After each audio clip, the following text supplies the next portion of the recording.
I'm Spartacus. Spartacus is next.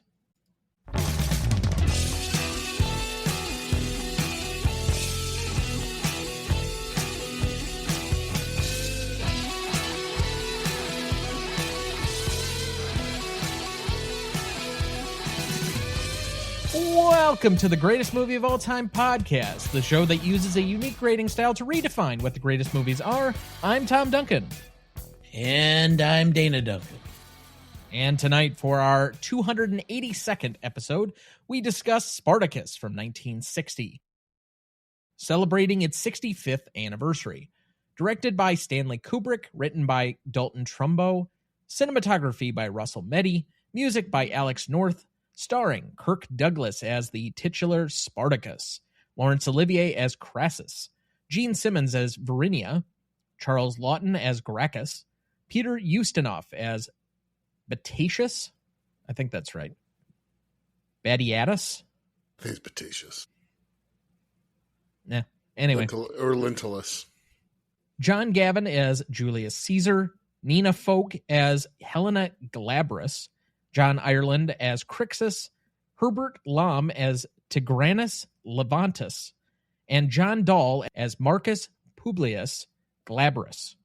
Background for the movie: Spartacus was released on October 6th, 1960 in New York City. On a reported budget of $12 million, Spartacus allegedly made $32.5 during its initial run over multiple years, while finishing at number 3 at the worldwide box office for 1960, but number 1 at the domestic box office that year. It was met with mostly positive critical reviews at the time and received 6 Oscar nominations for Best Film Editing for Robert Lawrence, Original Score, while winning for Best Supporting Actor for Peter Ustinov, Art Direction in Color, Cinematography in Color for Meddy, and Costume Design also in color. Spartacus has since been recognized by the AFI on the following list. It was nominated for 100 Years, 100 Movies in 1998. It was number 62 on their list of 100 Thrills in 2001.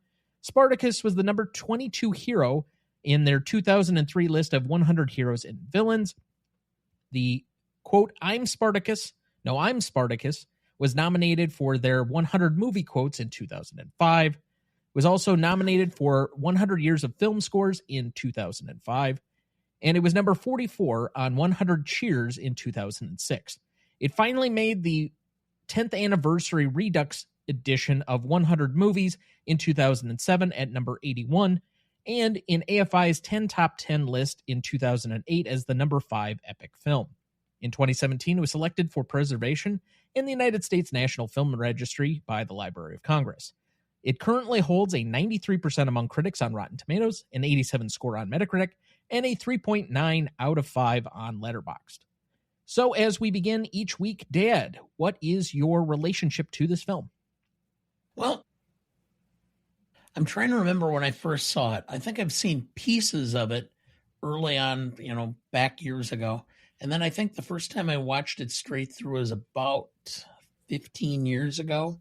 I think I've seen it one other time since, and then I watched it again for the show. This was one of the ones that I crossed off, as everybody who's regularly listened to the show now knows. I've watched every Best Picture winner and both of the AFI Top 100 Movies lists. This was one I needed to cross off because it made the second list at number 81.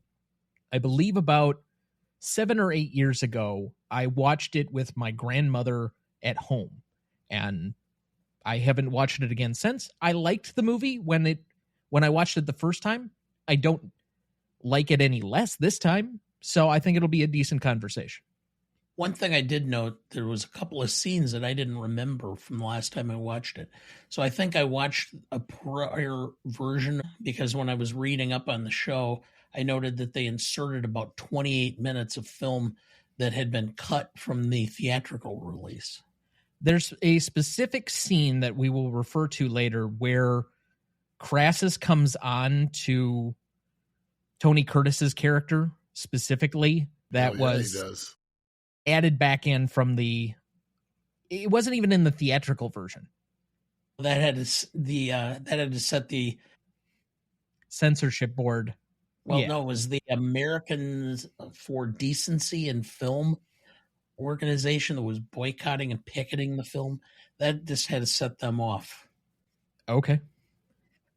I mean, when the film starts off and it's a painting where two swords come together at the tip and it's about gladiators, there is some rather homoeroticism clearly being displayed from the open. Yeah. This is one of the most sexually charged movies ever, homoerotically. I mean, it's when he's talking about the oysters and the escargot or snails. Yes. He might as well be talking about penises and vaginas.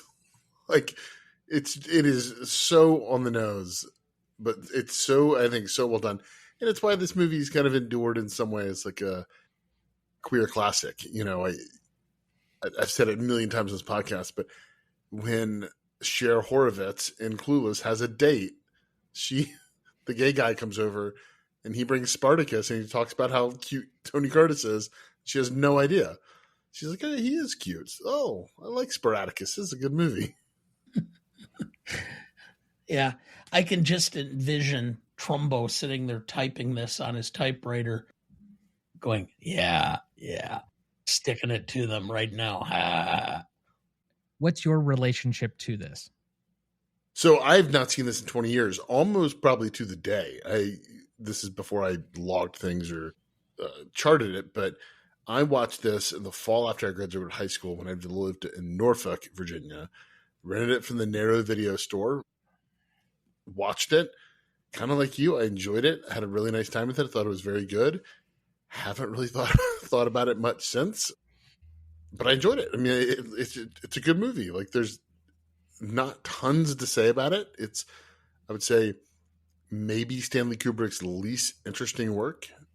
Well, given that I haven't seen everything he's done, I've seen most of the important films. I think I've seen everything except Eyes Wide Shut and The Killing. Excuse me, I also haven't seen Lolita. I've seen all three of those. You know, Lolita's a tough one. Not really one I really want to revisit much.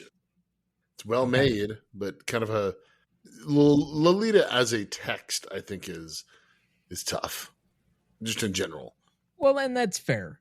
I don't know when that may be coming up on the show. I know The Killing is on the schedule for next year.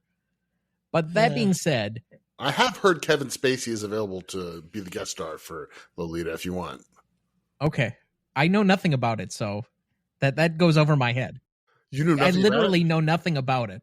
So it's based on the Vladimir Nabokov book, and it is about a man who becomes obsessed with I think she's 12, maybe 11, and he takes her on trips, and they just disappear together. And okay, yeah. And as she's starting puberty, and there's lots of, in the book, they tamed it down for the film, but in the book, it talks about how he's commenting about her blooming bosoms. Okay, well, we're here to discuss Spartacus. In the annals of making Tom uncomfortable. It's not making me uncomfortable, but we need to move to something else before we get everybody clicking away. Yes. Is this the crowning moment of Kirk Douglas's career? I don't know. I mean, I looked at his catalog and, Kirk Douglas was a huge star in Hollywood, but it wasn't like he had any real big films other than this one that you could point to. Most of the times when he's been in really good parts or good roles, he's the second character. In Harm's Way, which is one of my favorite movies, he's second character to John Wayne. So I guess I don't have anything else. He never won an Academy. I'm not even sure he was ever nominated. Well, that was what I was trying to look up here just quick. I don't think he was either. But, I mean, this is probably his peak of stardom, I would guess, where he specifically had all of the clout to get something made. He basically engineered this film and was the primary piece around it. But outside of that, like, I think there are better films that he did. I know we haven't discussed them, nor have I seen a few of them, but just a few examples. Ace in the Hole, Paths of Glory. Both of those I prefer his performance in the film. I do think this is a very good film. I think Kirk Douglas is very good in it. I think he puts a lot on his shoulders here, but it's kind of the Charlton Heston and Ben-Hur thing where he's not particularly interesting. I do think this, in some way, probably is the crowning achievement from Kirk Douglas, just from kind of wielding the whole thing and getting it made. But I think Ace in the Hole's kind of, without a doubt, is his best performance. Like, if you think about Kirk Douglas, what film comes to mind first? It's probably this one. Yeah, probably is this. It's this and Ace in the Hole for me. In Harm's Way for me, because I love the film itself. So he was nominated for 3 Academy Awards and did win an honorary award in 1999. Okay. How close he got to winning any of those 3, I don't really know.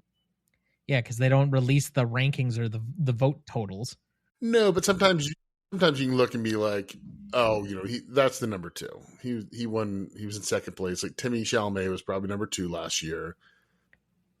Behind. Yeah, but you don't know that. You don't, but you can kind of hypothesize. One of the things that I think is interesting about Kirk Douglas is that he's a little bit more cynical than a lot of his co-stars, not really co-stars, but more colleagues at the time.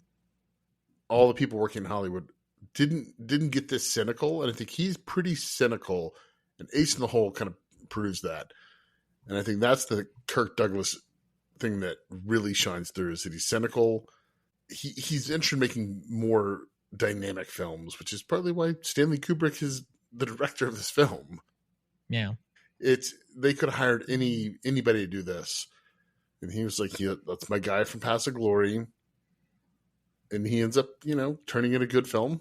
It's his least Kubrickian, but it's still a well-made film. Well, it's the only one that he doesn't really have editing control over. Correct. So that might be why it has probably the least amount of Kubrickian flair.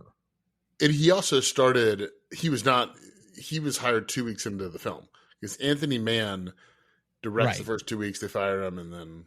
Well, but I think it's said Douglas fired him. Yes. Yeah. I think it is said that Mann, though, only directed like the first 5 minutes of the film of what's seen. Not much. Yeah. So most of this is still Kubrick, but his inability to edit the film, I think, does weave a different narrative. And I think they were trying to accomplish different things. And he clearly was upset and never wanted to work with Kirk Douglas again after this. So a lot of actresses who also had that problem. That is not proven. Well, there is only rumor and innuendo, and all of the principal players have been long dead. Well, I'm just going by some of the things that were said by Natalie Wood in some interviews. Okay, but she's also been long dead. It was only a rumor. It's innuendo from these interviews at best. And realistically, the only reason they resurfaced is after Kirk Douglas died. Because then all of it would stir right back up because, of course, now we can talk about it. He's dead. I will say that he had a resurrection in his career after he had a stroke and then wrote his book, Ragman's Son, that became a bestseller because it talked about his struggles as a Russian Jew. I mean, he was on Twitter and such, commenting on politics and current events and such, and he kind of had a resurrection later in his life in his 80s and lived to be 102, I believe. 103 was the figure I saw. But even so, I mean, he was born before the silent film era ended. Yeah. Like, he was at least in second grade before The Jazz Singer came out. Yeah. He's very old. Was very old. He is one of those guys. When he passed away, though, I was like, oh, he's still with us. Huh. Like, yeah. he was so old that I was like, he had to have been gone. I mean, because Michael Douglas is 81. Yeah, and is retired from acting. And he's retired. I mean, he made, I don't know if you watched it, because maybe I follow him on Instagram or somebody tweeted it. This video of Michael Douglas about a year ago slurping down an oyster that is about the size of his fist, and it's the nastiest thing I've ever seen. Given how he got throat cancer, not the image I want to see of Michael Douglas. Well, I don't know. His portrayal of Liberace was quite. He's wonderful in that film. Interesting. So I think he's very good. Yeah. Anyway, do you have a plot summary ready for us? I do. Spartacus tells the story of a slave in ancient Rome who refuses to accept a life of cruelty and injustice. Born into slavery, Spartacus is forced to fight as a gladiator for the entertainment of wealthy Romans. However, his strength, courage, and sense of dignity inspire other slaves to follow him when he leads a massive revolt, freeing thousands of men, women, and children. Spartacus dreams of escaping Rome's control and living freely. However, the Roman army is powerful and relentless.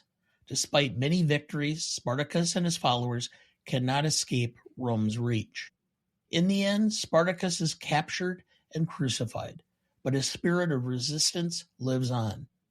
The film shows how his fight for freedom challenged the might of an empire and became a symbol of courage against oppression.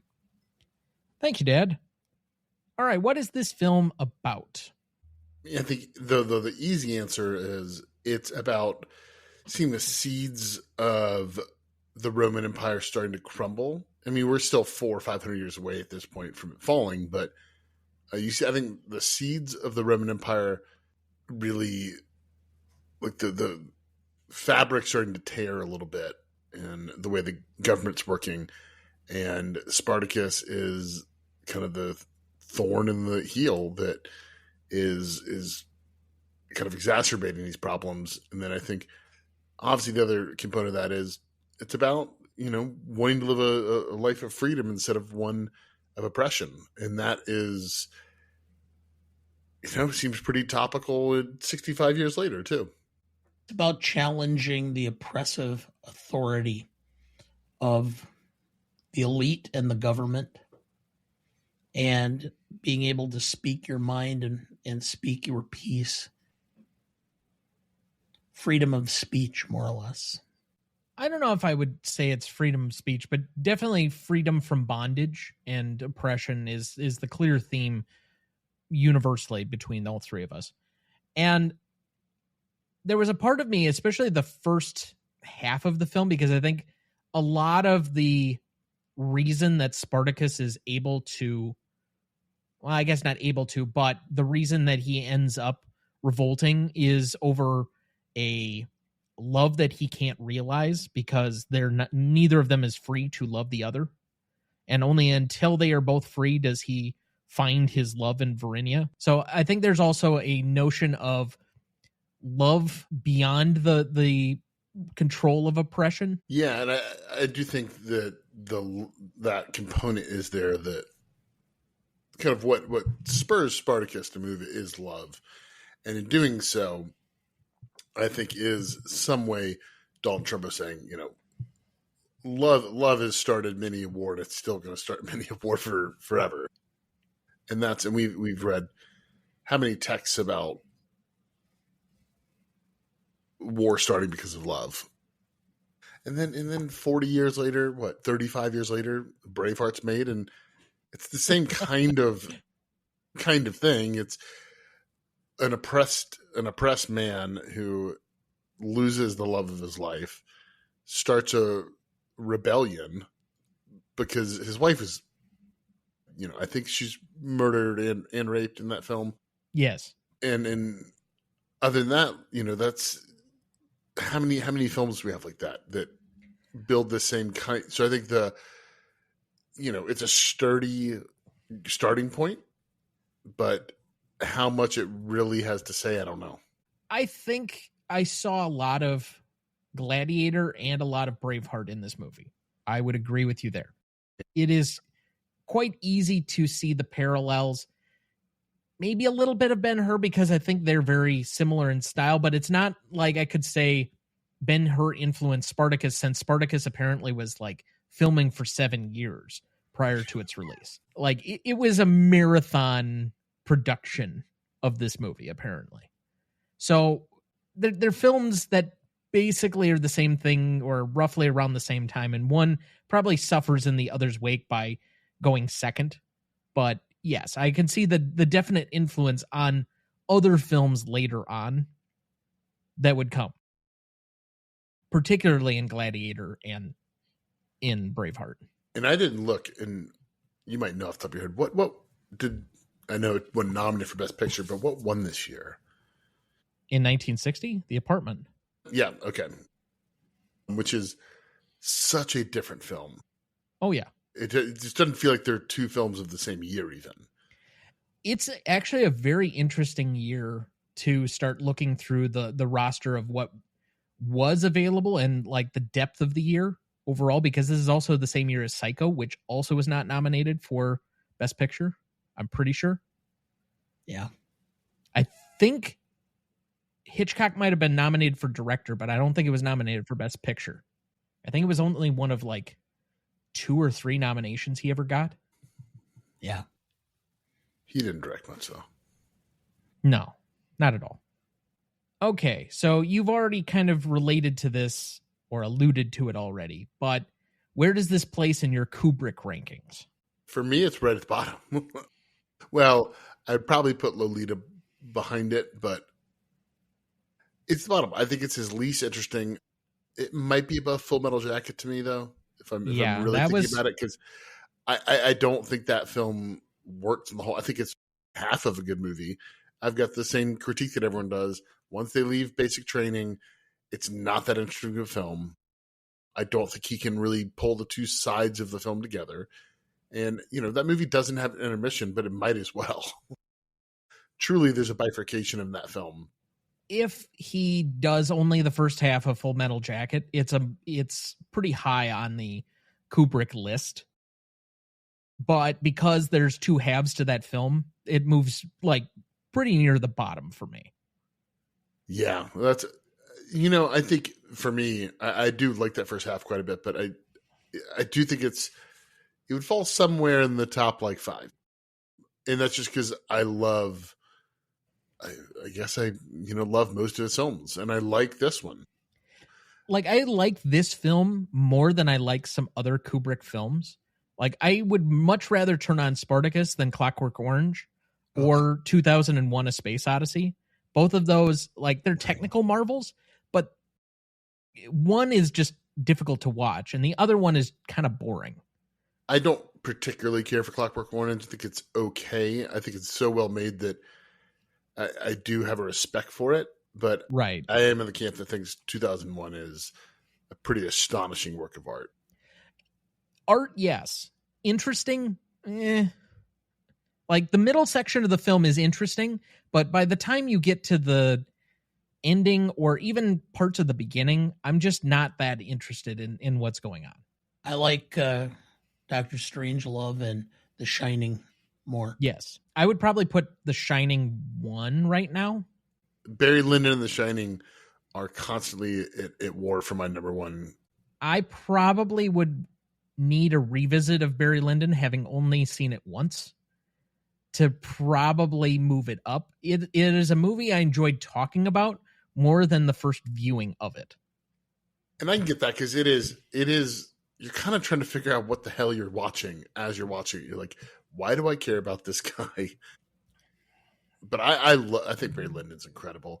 But it takes Spartacus and Barry Lyndon, and I think the way that he really gets into Lyndon and the way he doesn't in this is that I think he likes the fact that Lyndon is kind of a shitheel. Like, he's a piece of shit. And I think he enjoys that about him. I think Spartacus, he's like, I don't know, this guy's just kind of a hunk of beef. Like, he's he's leading a revolution, but he's not a very interesting character. Yeah, I suppose all of his lead characters are rather eccentric, and I wouldn't call them all anti-heroes because some of them are just not heroic at all, but they're definitely complex characters. Like Jack Torrance has got a lot of layers to him. Barry Lyndon has a lot of layers to him. Dr. Strangelove and the President have a lot of layers to them. Does Barry have that much going on in him? He's a pretty simple guy that'll just kind of steal your lunch just to steal it. And No, I think there's a lot of layers to Barry. yeah, there may be. I don't think he's all impulse. He's not. No, I don't think he's all. But I think he is calculating, but he's also just a buffoon. Well, to a degree, but he also rises well enough. Because he looks like he does. That's why Ryan O'Neill's perfect casting. He's the beautiful guy that can move up the ranks because he looks like he does. What did you have to say, Dad? It's okay. Let's just move on. Okay. Did you know Kirk Douglas had an unhappy time for most of the production? After a major falling out with original director Anthony Mann, he asked Stanley Kubrick, with whom he had collaborated 3 years previously on Paths of Glory, to direct. However, he had an equally difficult time working with Kubrick, as the men had frequent clashes about many artistic choices. The disagreements got so bad that both men reportedly went into therapy together. After the production, Douglas claimed he would not collaborate with Kubrick again if he was given the opportunity, and in his memoirs called Kubrick a talented shit. Douglas often said he regretted having Mann fired from the movie, and also that when he was offered the Heroes of Telemark in 1965, he agreed to take that role on the condition that Mann be hired as director. However, in reality, Mann was already attached to the project and had originally approached Anthony Perkins to play what became Douglas's part. Yeah, complicated figure. What I will say, and which is pretty much backed up as absolute fact, is Kirk Douglas was notorious for being probably the most difficult actor to work with. A lot of those 50s guys were. They were all bravado, and it was, there was no checks and balances 60 years ago in a way that there are now. I think now you hear about some asshole on set and it spills out to us and we're like, oh God, who's the Flash? What was his name? Ezra Miller. Yeah. So you hear about someone like Ezra Miller on set and you're like, this guy, it sounds like a terrible human being. And you hear about him offset and he's like attacking cops and like people on the sidewalk. And you're like, we can get rid of this guy. Like the kind of behavior you could do 67 years ago, nobody would have patience for a day. Yeah. Did you know, despite this movie being a huge box office success, gaining 4 Oscars and being considered to rank among the very best of historical epics, director Stanley Kubrick disowned the movie and did not include it as part of his canon. Although his personal mark is a distinct part of the final film, his contract did not give him complete control over the filming, and he frequently clashed with the studio and star producer Kirk Douglas, making this the only occasion on which he did not exercise such control over one of his movies. Which we already discussed, but definitely at least worth noting. Did you know? The original version of this film included a scene where Marcus Licinius Crassus, Sir Laurence Olivier, attempts to seduce Antonius, Tony Curtis. The Production Code Administration and the Legion of Decency both objected. At one point, Jeffrey Sherlock, representing the censors, suggested it would help if the reference in the scene to a preference for oysters or snails was changed to truffles and artichokes. In the end, the scene... the scene was cut, but it was put back in for the 1991 restoration. However, the soundtrack had been lost in the meantime, and the dialogue had to be dubbed. Curtis was able to redo his lines, but Olivier had died. Dame Joan Plowright, his widow, remembered that Sir Anthony Hopkins had done a dead-on impression of Olivier, and she mentioned this to the restoration team. They approached Hopkins, and he agreed to voice Olivier's lines in that scene. Hopkins is thanked in the credits for the restored version. I never noticed. Would not, no, never noticed. No. Do you like artichoke? I mean, that's quite something there. Yeah. Shall I shave some truffle in your mouth? There's a reason I didn't pick up on the meaning of that scene right away. Okay, anyway, did you know 30 years after filming, Gene Simmons met the baby she held in this movie, who was working in the movie industry as a stunt woman? And finally, did you know cinematographer Russell Meddy walked off the set, complaining that director Stanley Kubrick was not letting him do his job? Meddy was used to directors allowing him to call his own shots with little oversight, while Kubrick was a professional photographer who had shot some of his previous movies by himself. Subsequently, Kubrick did the majority of the cinematography work. Meddy complained about this up until the release of the movie and, even at one point, asked to have his name removed from the credits. However, because his name was in the credits, when this movie won the Academy Award for Best Cinematography, it was given to him, although he actually didn't shoot almost any of it. One of my favorite stories about him and Kubrick was when Kubrick comes up and he's like, "Hey, I can't see any of the people, can't see the faces. You need to like them better." And he says, "Okay." And he kicks a light over, like falls into the scene. And he goes, "That enough light for you?" Kubrick said, "Well, now there's too much light."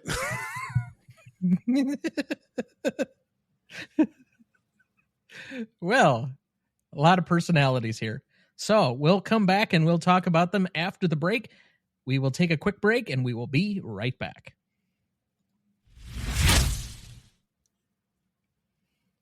Before we jump back into the episode, next week for our 283rd episode, we welcome back Peterson W. Hill to discuss Rebel Without a Cause from 1955, celebrating its 70th anniversary.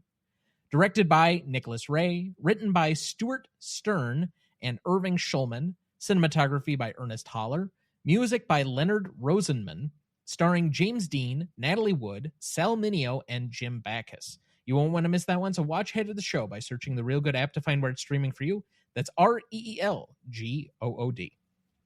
Gotta love any time you can have Mr. Howell on. Very true. Before we get any further, let's turn to our guest. Peterson, what is going on with you and where can people find you? Yeah, so you can find me obviously next week and 2 weeks back on 7. A lot of people have found your 7 episode and your social network episode. Have they? Yes. Nice. Glad they're seeing. You need 3-hour episodes. No, but you can find my back catalog over at War Charts at midnight with One Battle After Another just coming out. We've got a great series on Paul Thomas Anderson, my current favorite working filmmaker. I will be seeing One Battle After Another in 2 days. Very excited. I'm pulsating with excitement. My wife's like, "I thought you were going to be packing the house." I was like, "Yeah, not going to happen this week." Yeah, you may want to run out of the room screaming or plug your ears or whatever when we have our conversation here at the end of the show. Yeah, I can take my headphones off. And he has said I would not like it, and well, I did not say that. I said my mother wouldn't like it, and I still believe that to be true because it is not an easy, approachable film. No Paul Thomas Anderson film you can accept at face value. I loved it. Yeah, I saw Dana. I saw you loved it. Makes me even more excited. I can't wait. I told you, Dad, that it was a 4-day film for your purposes, that it would take some time to unpack. Yep. I understood it immediately. Some people think it's a surface level movie. I don't think that. I think there's a lot more in there to unpack, and I definitely need to see it again, probably to appreciate it fully. I do not think Paul Thomas Anderson can make a surface level film. I just don't think he's capable of it. Even the things that people are like, "Oh, it's his lesser work." Inherent Vice, I find to be a completely thrilling movie about the 60s morphing into the 70s and the changing of culture. I mean, that movie blows my mind how good it is. And it's like my 7th favorite of his movies, maybe 5th. I don't know. I think the most surface level movie I can think of his is probably Magnolia that I've seen. I mean, Hard 8 is his most surface level, but that's also his first film. It's 90 minutes long. Very funnily, we were doing our record for War Starts at Midnight for that film. And my daughter was 1, maybe 2 at the time. And She crawls into bed. She's trying to sleep. She can't do it. I think she falls asleep. So I put back on Heart 8. Like 10 minutes in, she's like, I like my movies a lot better than yours. Yeah. And Heart 8 doesn't really have anything too bad, but I was like, oh, Jesus. I'm sure there was an F-bomb dropped or something. And, Yeah. Feel real bad. But part of what I will say without tipping off too much is that I'm old enough to have experienced just the tip of the 1960s and a lot of the radicals of the 1960s, and then watch this film and realized what this is in large part. And so that's where the layers go. The layers in this film are multi-generational because he's 60. Who? Paul or PTA? no, not quite. He's like 52, I think. I thought he was older than that. So He's not that much younger than me. He made Boogie Nights, which came out in 97 at the age of 26. So that's He's 55. 55, okay, 55. So, but my guess is he's rather more of an old soul who kind of understands the 1960s more than most other people. And this is a callback to that. Well, this is by far his most contemporary film since probably Punch Drunk Love. Everything else definitely in his oeuvre is really period-esque. Oh, we're back to oeuvre again. All right. I got to touch your oeuvre once a week. Well, at least it gets touched. Well, she can answer for that in a few weeks.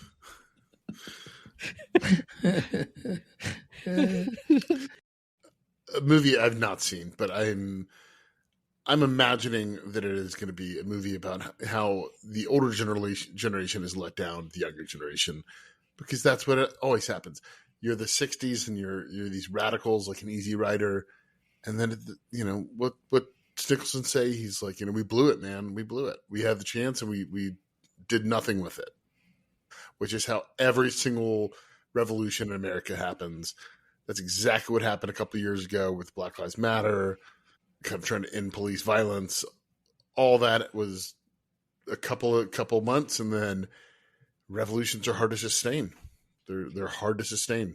Early 80s, I remember a New Yorker cover, which was where a guy in a business suit is looking in a mirror, and on the opposite side is this love child with the tie-dye T-shirt and the long hair and everything, and they both are looking like they're complete shock at looking at themselves in the reflection, and that just kind of sums up a lot to me. All right. I think we belabored the point far enough at this point. So why don't we turn to this week's release of the Cinema Legacy poll? Last week, we left off at leaving you with revealing numbers 88 through 81. Just a quick recap. At number 88, we had a tie between Moonlight, Chinatown, and Wall-E. At 87, we had Boogie Nights. 86 was Eternal Sunshine of the Spotless Mind. 84, we had a tie between Titanic and The Social Network. 83, we had Who Framed Roger Rabbit. 82, Rashomon. And 81, Ben-Hur. Tonight, we will be revealing to you numbers 79 through 71. Again, we have some ties to reveal. So, without further ado, number 79, we had a tie between Mad Max Fury Road and One Flew Over the Cuckoo's Nest. Next, at number 78, we have The Red Shoes from 1948. Get too low. Number 77, we have one of Dad's personal favorites, All the President's Men from 1976. At number 76, we have the other Best Picture favorite from 2016, La La Land. 75, we have Modern Times coming in from 1936. Number 74, we have another silent film, Sunrise, A Song of Two Humans from 1927, which I recognize as a co-Best Picture winner from the first ever Oscars. I do too, yep. At number 72, we also have a tie between E.T. from 1982 and Beauty and the Beast from 1991. So far, our highest ranking animated film on the list. And finally, a film we just finished discussing a few weeks ago. We have Ordinary People from 1980. So to quickly recap, that was 79, a tie between Mad Max Fury Road and One Flew Over the Cuckoo's Nest. 78, The Red Shoes. 77, All the President's Men. 76, La La Land. 75, Modern Times. 74, Sunrise, A Song of Two Humans. 72, a tie between E.T., the Extraterrestrial, and Beauty and the Beast. And 71, Ordinary People. So, as we've been doing each week, Dad, let's just quickly run down the list for what we have seen or not seen. I assume you and I have seen One Flew Over the Cuckoo's Nest, yes? Yes. I know, Peterson, you definitely have since you were on the 75 Almanac episode, so that is an easy one. We have yet another Best Picture winner there. The Red Shoes. I have not seen it. Was in my top 10 for a very, very long time. So I slid it at the last minute, slid in, I believe, The Wizard of Oz in its place. Probably the right call, but having not seen The Red Shoes, I don't know. Yeah, they're somewhat similar in some ways. So yeah, I'd just leave with that. But I mean, love they both Red have Shoes. red shoes? No, Okay. just using the Technicolor to its fullest capabilities at that point. Both beautiful films. I love The Red Shoes. All the President's Men, I don't need to ask Dad if he's seen it. We've covered it twice for the show. I actually need to ask Dad how many times you have seen it. At least a dozen. At least. It's Maybe probably a more. dozen in the last 3 years. Yeah, I know. It's probably 50 or 60 times. But let's be honest. Well, I don't know if it's that much, but It's that much for me. mm, It's damn well up there. I don't know. I'd have to really think about it, but maybe. I definitely know Dad and I have watched La La Land since we watched it after the Atlanta Falcons blew out the Packers in the 2017 NFC Championship game before they got their ass beat by the Patriots. Yeah. Well, we did really well the first half. First 3 or 2.5 quarters. I know, and Yeah. then then it just Yeah. it flipped. Yep. I remember that game very well. Modern Times, Dad, have you seen it? Yes. I have as well. Peterson? I have as well. Yeah, not my favorite Chaplin. I do like it. Okay. I've got Chaplins above it. I like City Lights more, The Kid more, I think. I do really respect Modern Time, but if I was going to pick a Chaplin or two, it would probably be my fourth, maybe. I think of any of the Chaplins, this is probably my favorite. I'm not a huge Chaplin guy. I prefer Buster Keaton personally, but I agree. I'm a Keaton guy over a Chaplin guy. I think I think the choreography and the stunts are more interesting, and I think he's a better filmmaker. 74, Sunrise, A Song of Two Humans. We've done an episode on it, Yes. but Peterson, I'm assuming you've seen this as well? It made my 50. Yeah, I love this film. It's, I think, a true masterpiece, kind of one of the early foundations of cinema that still really holds up to this day. Then Beauty and the Beast, I've definitely seen. I think Dad probably watched it when we were younger. Peterson? Yep, I love Beauty and the Beast. Great film. Yeah, nothing bad to say about that. Saw Beauty and the Beast at least a dozen times, if not a dozen times on a Saturday with my daughters especially, and then saw a live performance of it at the Chanhassen Dinner Theater in the Twin Cities. Then E.T., Dad and I just covered this for the Almanac episode that came out last Friday. But Peterson, I'm assuming you've obviously seen E.T. I have seen E.T. It is definitely on my list. Very, very high up in my Spielberg rankings. I absolutely adore this film. I love that my kids love this film because I get to watch this film. And finally, Ordinary People. We just covered this for the show, but Peterson, you've seen this as well? Long history with this film, watched it in high school. Really, really appreciate this film. Didn't make my 50, but don't begrudge anyone who has it on there. It'd probably be in my top 75, 80. So, yeah. I think it was inside my top 20, if I remember Okay. right. I know it was definitely on my list, but Yeah. It was great- within my top 20. A great film. It really is. so that makes 3 more Best Picture winners in this list. We do have at least one more animated film. You could say we have at least 2 kids' films if you want to add in E.T. And then, I don't know, do we have any technically foreign films on this list? I'm not familiar with the Red Shoes being... I mean, it's an English production. It's a Powell Pressburger Orchard film, so, it's not really... I mean, it's an English film, but it's not in a foreign language, but it is an international feature. Okay. I mean, by that extension, then Mad Max Fury Road kind of is, but... Yeah, Murnau, obviously he's a German filmmaker. I'm not sure where they made Sunrise, though. I think it was produced by Fox on the Fox lot. Okay, yeah. I think this was his first, American production when he came to the States, but... Okay. I might be wrong on that. I'm almost positive it's a 20th Century Fox film, though. Okay. Yeah, so then no, I guess not. Which is a little too bad, but I'm sure we'll have some additional international favorites. But again, the variety and the diversity of the list so far has been unmatched. We have some definite great classics in here and some ones that Dad and I have to catch up on. So this is why we didn't put out a list on our own and wanted to round it out with other people's opinions, because while we might have our own personal disagreements, I don't think you can disagree with the list as a whole as to how we've gotten to this point. There's a couple things on there that I can disagree. You mean cargo shorts? I mean, you got Fight Club. The fact that Titanic was, 84? Well, there were a couple of people like myself that didn't even have it on their list. Didn't even come close. I didn't have it on mine. It's asinine. It's not. Asinine. I don't particularly care for that film, but... Anyway, so any other quick reactions to the list? No, I think it's shaping up great. It's very fun to see this, each week kind of slowly kind of drip out and see, each week it's, oh, look at that. Pick that apart a little bit. See, it's interesting to see what falls where. And you get little gems last week, like Roger Rabbit.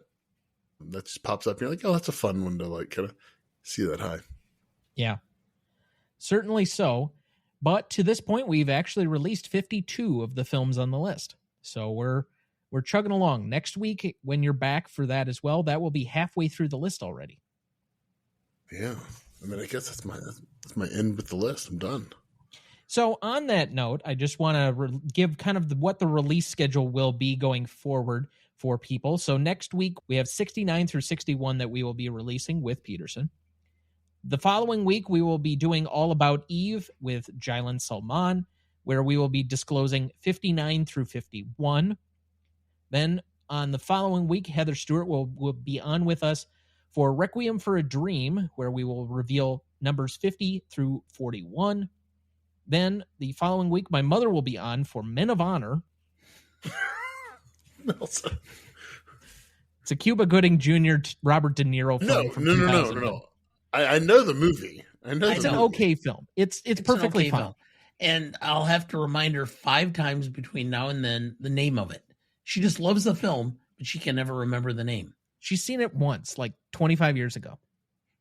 I took her to the theater and she watched it. We watched it at home. We rented it. No, because I watched it with you. No, I watched it with you. No, I took her to the theater. No, yeah. Anyway, but we will be releasing numbers 40 through 31. And then that will be the separation point. Once we hit the top 30, we will be doing these in 5 film chunks. So the following week, both my mother and Adam Freed will be on for the American President. We will be releasing numbers 30 through 26. The following week, we will be doing One Flew Over the Cuckoo's Nest, where we will be disclosing numbers 25 through 21. Kieran B. will be back with us for The Lost Weekend to discuss 20 through 16. We have Clarissa Beckstead on for our Psycho revisit, where we will be talking about numbers 15 through 11. Then for our Heat episode, we have back Jailan Salman and Ralph Esparza to disclose numbers 10 through 6. We have Jen and Sarah from Movies and Us on to discuss Raging Bull. This will be our second to last episode of the season, where we will be disclosing numbers 5 through 3. And then Christmas Eve, the last episode of the season, Trent and Betsy Gorham from Never Seen It will be on to discuss Promising Young Woman, where we will reveal the top 2. Good Christmas release. It's a cozy little film. Yep. So, with that, I would also like to tell everybody, if you want to look back and you don't want to look through our Instagram page and try and find all of these, or the very long Twitter thread of all of the movies that are included in the CLP, which our social media Scooby-Doo has been slowly building over time. The entire list to this point, with links to individual episodes of ours, if you want to catch any of those, is available on our website, RonnieDuncanStudios.com/GMOAT podcast, GMOAT. And you can catch all of the movies so far released are available there. So, with that, we will move back to Spartacus. We left off at best performance. Dad, who do you have down? I have Kirk Douglas. Even though it's a drier performance, he was the executive producer. So I'm going to give it to him both as actor and executive producer for having the vision of this film. I tried to go out of my way to nominate anybody but Kirk Douglas because while he has a definite influence on the course of the film, and I don't think he's necessarily bad, but there's like half the time where I'm like, what are you doing, dude? You're just stone-faced looking at people. And it doesn't seem like he's emoting. I don't quite understand what performance he's giving, if he's like even part of this film. DiCaprio won or got his Academy Award for less performance. No, I'm sorry. No. That's just a cop-out. That was a very physical performance. If you can say that you didn't relate to it because it's something that is an entirely foreign concept, that's fine. But it was not a lesser performance than this, where Kirk Douglas just looks at people. It's not even in like a stern manner or something that like emotes something. He's stone-faced. I mean, his face does look like it's carved out of the side of a mountain. Like, truly. Well, somebody definitely took a chisel to his chin. I mean, that thing it's like an ass crack in and of itself. It's like somebody took a divot, like a golf shot out of his chin. If you were going to do a character of Kirk Douglas, all you got to do is just chin the size of, South Dakota with a big old butt in the center, and you're good. Well, a butt has a line. This is like a true divot. Yeah, I guess it is kind of like an asteroid hit his face. And also, right, let's talk about the hair. What the fuck is going on? Not only the rat tails, which may be partly period accurate, although it very much reminds me of the prequel Star Wars, which, but why does he have it long on the sides, but buzz cut or crew cut on the top? It makes no sense. He parties on the side. Okay. He keeps it business on top, party on the sides. Well, all right. Do either of you know who Frank Gorshin is? Yes, of course. Riddler on the Batman TV show. He was a renowned impressionist in the 60s and 70s. And all he did for his Kirk Douglas impression is he just kept pushing into his chin like this to make the divot. And that was the entire bit. I mean, it's so spot on because, it's not like he did a ton, but there were parts in this where I wondered whether he could act. He is very good looking in the movie. There are parts of it where I thought, okay, he's at least playing a role. There are other parts where I'm just like, they couldn't have found anybody else. Yeah. That said, I am going to go Kirk Douglas as my guy. It's very hard not to, because he is the executive producer, wills this thing and kind of pushes it up the hill. Obviously gets it made, hates making it, but shut up, Kirk. Like, I'm sure you made a boatload of money off this movie. It's probably one of the best things you were ever in. Because I think this is probably one of the best things you ever read.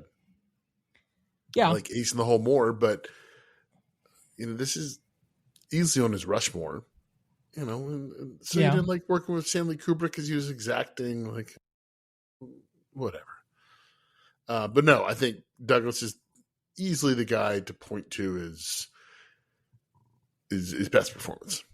So I have Stanley Kubrick, partly because he won somebody else an Oscar. Okay.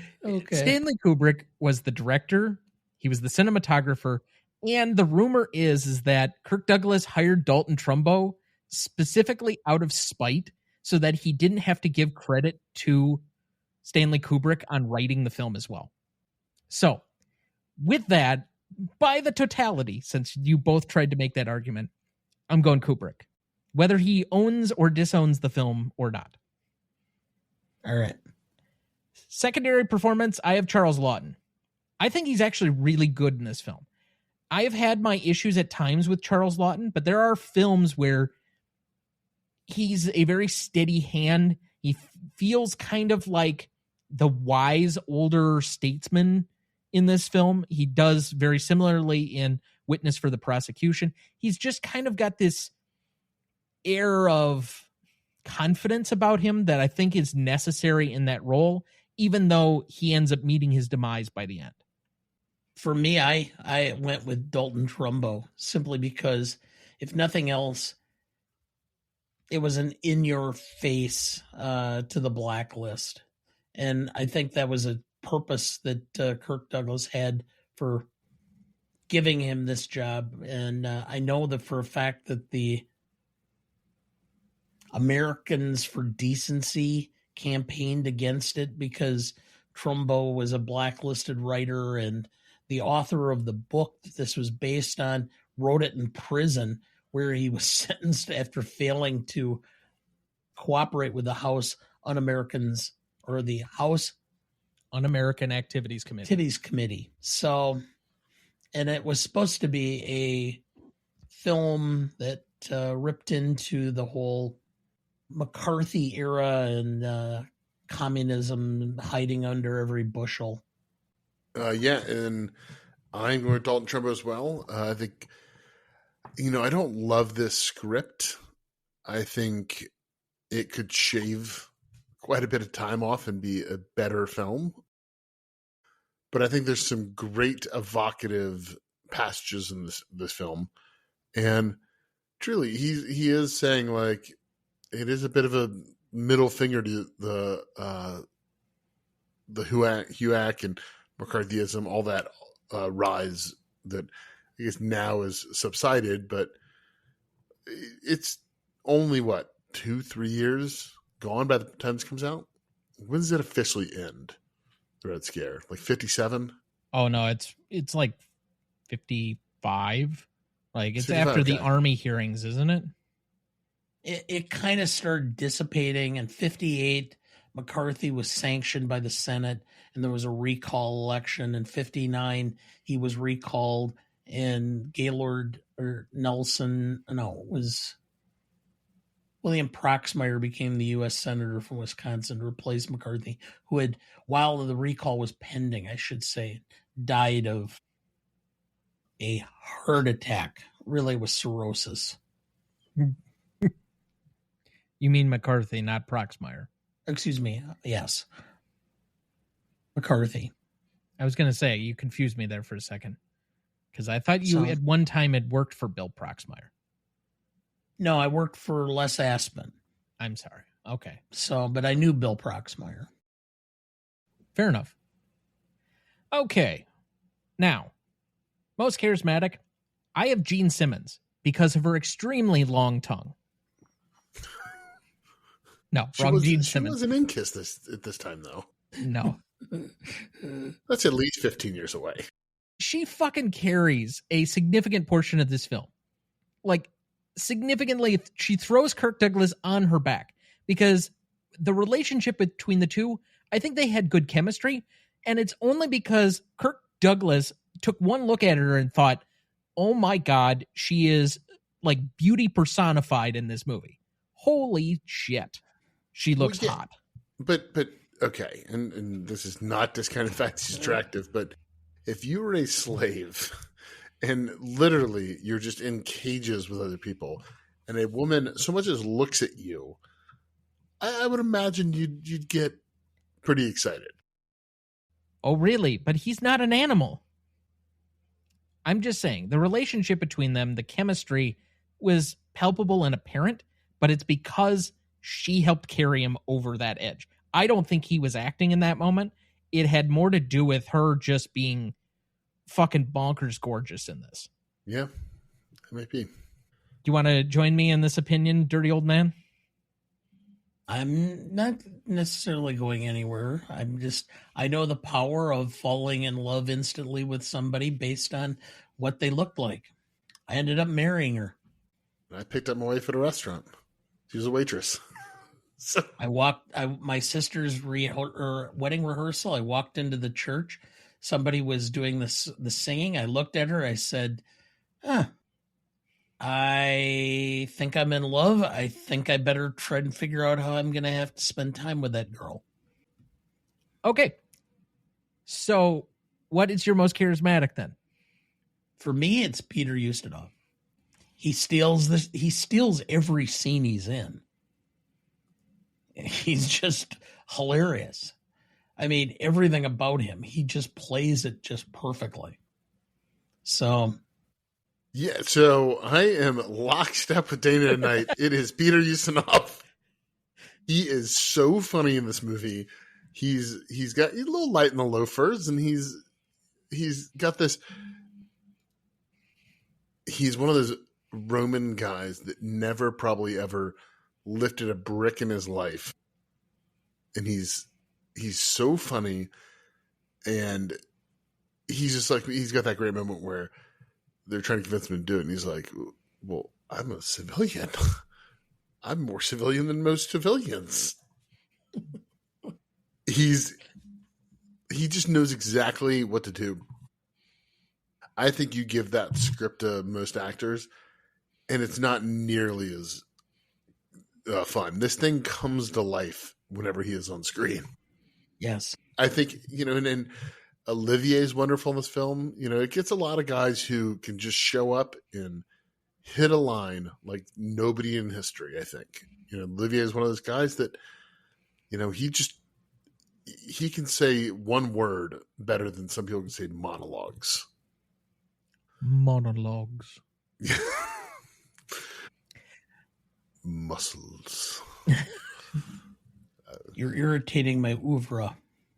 Pull that artichoke out of your mouth. I do think, since none of us have nominated Olivier for anything, I think he is a great foil in this because there is layers to that character that even at the end of the film where he's clearly won and he's dastardly and he's got Spartacus's woman and his child under his control, there's still this, I don't know, a dualism between him and Varinia. That conversation that they have, he does not feel like he has the upper hand in that conversation. No, I think that's partly what makes that character so good, is that Crassus is obviously he has all the power, but I think because he is kind of so feckless in some ways and can't, yes, he is winning, but he doesn't know what to do now that he's winning. And I think Olivier plays it so well. He's got in that same scene where Ustinov says, "I'm the civilian" line. When he says, "Oh, well, you know him. You've seen Spartacus," and he goes, "Oh, okay." Like the way he makes a meal out of that, basically two grunting sounds, is incredible. Yeah. For the crowd that doesn't think Olivier can act, I'm sorry. I definitely don't agree. I know there are people that are better judges of acting than I am, but I think Olivier can act. Well, so I will say, this is my take on Olivier, as we move on, but I think he is an incredible actor for doing a certain style of performance. I don't want to see his range is limited. Yeah, I don't want to see him do True West on stage, but I want to see him do anything by Shakespeare. Absolutely. He can activate that language like so many people cannot. He can act a certain level of poetry in period pieces, but I certainly don't want to see his version of Unforgiven or The Good, the Bad, and the Ugly. Like that would not go well. Could you imagine him in Rio Bravo? Can you imagine him as being Felix Unger? You know what? No. Let's get him as Red Hulk. I don't know. You got to give the guy a break. How many years did he spend living with Vivian Lee? Ugh. She might be great looking, but man, everything you read about her, it had to be hell. Yeah, she was very much like Scarlett O'Hara. There's a question whether she was acting at all in that movie. But anyway, let's go to best scene. I have 5 nominees here. Spartacus versus Draba, the opening gladiator fight. Then we have the gladiator revolt. We have defeating Glabrus, which is when they get into his camp and send him back on his own horse, basically to grovel for his life. Then I have battle 2, I'm Spartacus. So basically the entire battle sequence up through the ending where everybody admits to being Spartacus and then is crucified as a result. And then I have At the Foot of the Cross, which is the ending scene of the film. Are there any other scenes that you'd like to nominate here? I mean, I think the bathhouse scene should get nominated. The first of Crassus and Antonius, when he's talking about the escargot or snails and oysters. That scene, I think, is so well done. The way it's filmed, and Kubrick has the lace, kind of the curtains in front of them. So he's telling us, like, what you're seeing, you're not really supposed to be seeing. It makes you that much more interested in what they're talking about. Yeah, I don't have any additional. Okay. So out of the 6 here, then, Spartacus versus Draba, Gladiator Revolt, Bathhouse, Defeating Glabrus, Battle to I'm Spartacus, and At the Foot of the Cross, what is the best scene? I have Gladiator Revolt. To me, that's the epic portion of the film where they are able to challenge Rome. I have At the Foot of the Cross because I think the emotional payoff and the catharsis in that moment works really well for me. Your son is born free. He will know no slavery. And that was the entire point of doing this to begin with. He doesn't fear death, but he certainly wants a better life for his son. Yeah, I do like that member. It's not a fear of death, but it is a fear of not living, not being lived your fullest. But for me, Dana and I are lockstep in every one of these. It is the Gladiator Revolt. I think it's the most electric couple of minutes of the film. It's just choreographed so beautifully. You know exactly what's going on in a way that I don't think you quite have that same sense of orientation in the big epic battle. I think it's very impressive, and I do think it's a pretty exciting battle. But I don't think it's quite as well staged, and it's a little slow. Yeah, I could get to where you're saying it's a little slow, especially that sequence where they're all like marching in formation and then they're trying to basically attack lines. I found that to be incredible because for the time in which it was done, that was something sequentially that, like, you didn't get that scale of hundreds of men marching on one another and then them lighting those grass piers on fire and rolling them at. Like, there's some stuff in here from a technical aspect as far as the stunt work and such that I think is extremely well done. But I understand some people might say that watching a bunch of guys march in place, even from a distance, is still somewhat slow and boring. No, I do love the long shots of watching the formations from a distance and just seeing these huge swaths and masses of humans move in unison together. I think that's pretty thrilling. But the second half of the battle, once the fire piers are sent, those things aren't going as fast as I feel like they should be going. And maybe there's just that it's 65 years old and the battle's just not quite as, you can hide things in a way that you couldn't back then. I just feel like it's moving a little bit slower than I want it to. for me, the biggest plot hole in this. The first half of the film, or first 2/3 of the film, Spartacus is this guy who's willing to do everything and anything to gain freedom and to fight. He gets captured? Please. I mean, the whole film up until that point is built on the fact that he would have died trying to fight. How exactly did he get captured? That's the problem I have with it. And so at that point, I have a problem with it in general because it's contrary to the character. I will say, one way I know that I am my father's son, as the fire piers are like rolling over guys and you see them, some of them light on fire, like the technical work and some of that, it definitely feels a little dated. But I am instantly thought, oh my God, how did they do this? And do they have work comp insurance? Yeah. Yeah, like somebody had to get some second, third degree burns on this. Yeah, almost guaranteed. Favorite scenes, though. I have the battle to I'm Spartacus. I really, really was like invested in that because there's the buildup of the formations. I know it's slow for some people, but you're just waiting for stuff to happen and you know it's imminent. So just watching them march and eventually knowing there's going to be an attack, to me, was thrilling. So I love that scene. That's my favorite scene as well. I thought the battle scenes were epic and they were extremely well done. So yeah, I'm right there with both of you guys. I think it's pretty incredible. I don't know, 15 minutes or so, maybe a little longer. But I love the telling of it. I think Douglas is really locked in those moments too. I think it's some of the best acting he does in the film. You're kind of, I knew because I'd seen it, but I was like, where's this exactly going to end? It does leave you in mystery in some way until the very end. Yeah. As far as most indelible moment, there's really one moment from the film that everybody seems to remember, and it's I'm Spartacus.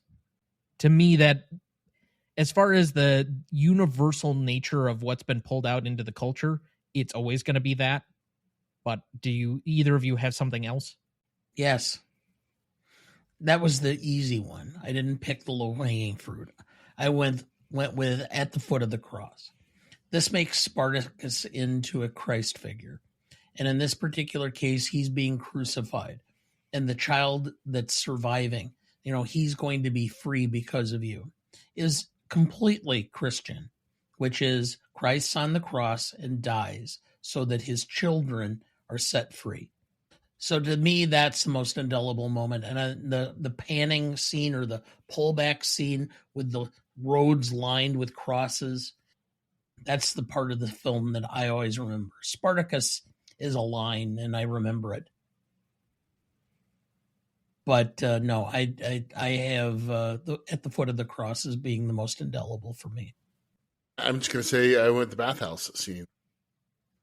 And the reason is because I think the dialogue is so good. It's so, especially for 1960, kind of even more explicit than you'd think. And I think gets at Crassus in a way that a lot of the film doesn't, because it's one of the moments where you give a very long sequence to him and it plants the seeds for obviously his relationship with Julius Caesar coming in the next, 45 minutes later, Caesar comes in, probably starting to plant kind of what's going to happen. And then also, I think one of the lasting legacies of this film comes from that scene, comes from the kind of truly, really surface, it's on the surface, homoeroticism.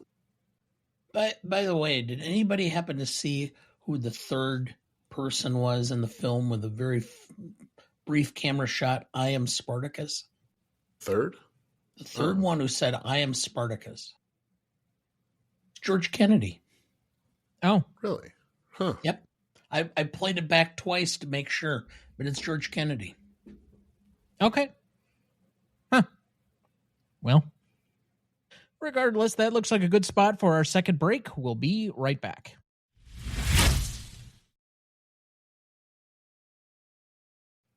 Before we jump back into the episode, and before we get to the Stanley Rubric in a minute, if you're ever curious about our Master Greatest Movies of All Time list that has every graded movie we've ever discussed on the show, there's a link in the episode description of every episode of this show, or you can go to RonnieDuncanStudios.com and find it as the top entry on the Greatest Movie of All Time podcast show page.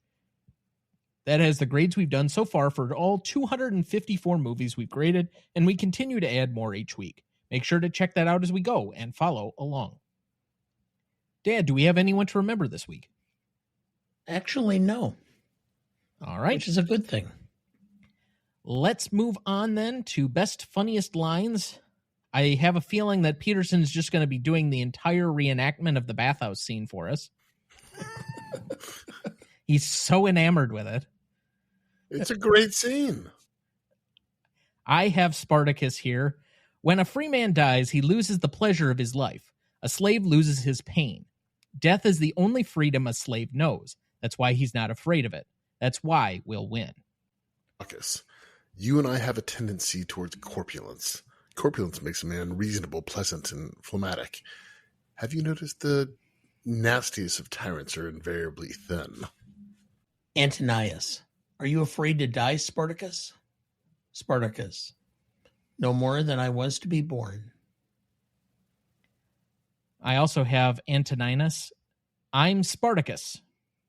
Crassus, one of the disadvantages of being a patrician is that you occasionally are obliged to act like one. Julius Caesar, I thought you had reservations about the gods.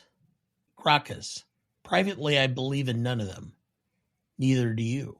Publicly I believe in all of them. Draba, gladiators don't make friends. If we're ever matched in the arena together, I have to kill you. Lentulus, but I'm a civilian. I'm more of a civilian than most civilians. Gracchus, this republic of ours is something like a rich widow. Most Romans love her as their mother, but Crassus dreams of marrying the old girl, to put it politely. My last one, Julius Caesar, about Spartacus. Did you fear him, Crassus? Crassus, not when I fought him. I knew he could be beaten, but now I fear him even more than I fear you. Lentulus, good luck, and may fortune smile upon most of you. Spartacus, maybe there's no peace in this world, for us or for anyone else. I don't know. But I do know that as long as we live, we must stay true to ourselves. I do know that we're brothers, and I know that we're free. We march together. Okay. Let's march. Let's go to the Stanley Rubric then. Legacy is up first. This is a measure of the legacy of the film as shared between two groups, the industry and the general audience. 5 and 5 points apiece for a total of 10. We are only discussing the period roughly from 1965 to today. Dad, would you like to go first or second? Second. I think that the industry has clearly revered this. It's been hanging around a number of lists. I had a very long list from the AFI alone commemorating this movie. It has been preserved, I guess is the word, in the Library of Congress. So I don't think from an industry standpoint and even a critical standpoint, it's a forgotten film. It does have certain stars attached to it. It does have the power of, even though he's disowned it, Stanley Kubrick. So I do think there is an industry push to recognize this, but it's not at like the level of some other of its peers or even a Ben-Hur that at least won Best Picture. And if nothing else, the CLP has definitely taught us that my argument, I don't remember how many episodes ago, that a lot of people see movies because it won Best Picture is clearly the truth, because we have a lot of hurting around Best Picture winners. It's like we're averaging 2 or 3 per drop or per 10 that we've released in the CLP poll. But regardless, I have that at a 4. The audience, however, it is a film that, unless you're going to go and pick through the AFI Top 100 list, both of them, you probably won't have watched this. You do have to go a little bit out of your way. It's not widely available per se. I think it was available on like Tubi or something this weekend or something like that. Amazon, you could get it rented from Amazon. Well, you can rent it, but I mean, like, it's available in generic streaming kind of thing. Not that you have to go out of your way to purchase it, which was my point. But from that standpoint, I think there are some cinephiles that have seen it. I don't think this is an unwatched film, but it's not certainly something that's like circulating a lot on the TCMs of the world. So I'm going to give that a 2 for a 6. I think that the success of this film had two long-range results. One, it allowed Kubrick to do Dr. Strangelove, which was within the 5 years, but ultimately 2001. I think the studios were willing to back him because he had success producing another film. But he didn't have studio backing for those. It doesn't matter. What I'm talking about is the fact that he was able to do them. If he didn't have studio backing, he had private producers backing them. People were willing to give him money to do his films. All right, my argument for that would be that Kubrick was so pissed off at the end of this film that he never wanted to work under somebody else's control. And so he went extra Kubrick and started to become very fanatical about doing his own projects that he wrote and directed with a fine-tooth comb. Where did the money come from? I don't care about the money. I think the bigger impact is that Stanley Kubrick did the stuff that he wanted to do and didn't want to work for anybody else again. That's kind of a negative impact of the film, but I don't think because he directed this film, he got money to do other films. Okay. One, thank you for interrupting me in the middle of my talk, because this is seldom done. In the entire history of the show for 5 years, I've at least been able to articulate basic summaries of my arguments without somebody being a butthead and interrupting me. Number two, I don't understand where you're coming from, because he had to come up with the money from someplace. He didn't just have the wealth to produce his own films. And what I'm telling you is there was backing as a result of the fact that he had an extremely successful film, even if he didn't like it. As far as the public, the informal poll at our office, about 40% of the people, including those under 30, had actually seen the film. So somebody's watching it. Yeah. We had about 40% of those, and there were several under 30 who had actually seen the film. I don't know how. That is utterly I don't know shocking. why. Yeah, I know. So from an industry, I'm at a 4.5, which is only 5 points or 0.5 points above you.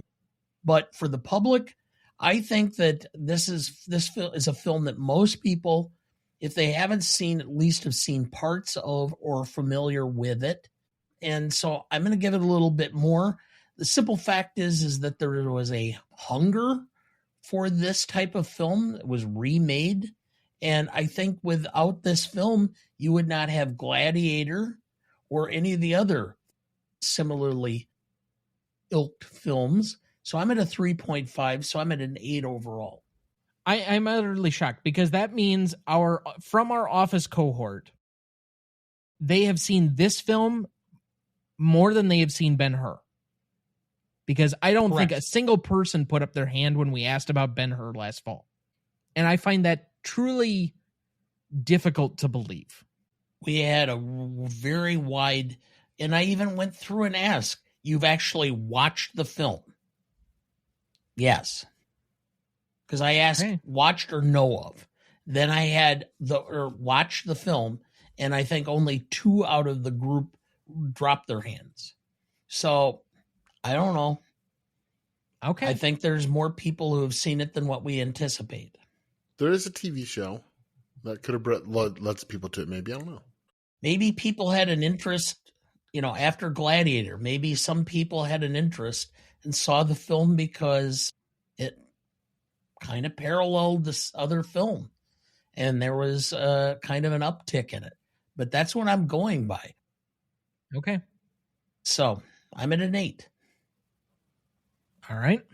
So for legacy, on the industry side, I don't think this leaves all that much of a lasting impact from 65 to now. I think, yes, Kubrick makes more movies, but I think he was bound to make more movies. You know, Paths of Glory was incredibly well received, even though it didn't make a ton of money. And then he makes Doctor Strangelove in 2001. I think he's always going to be a filmmaker that is going to make movies.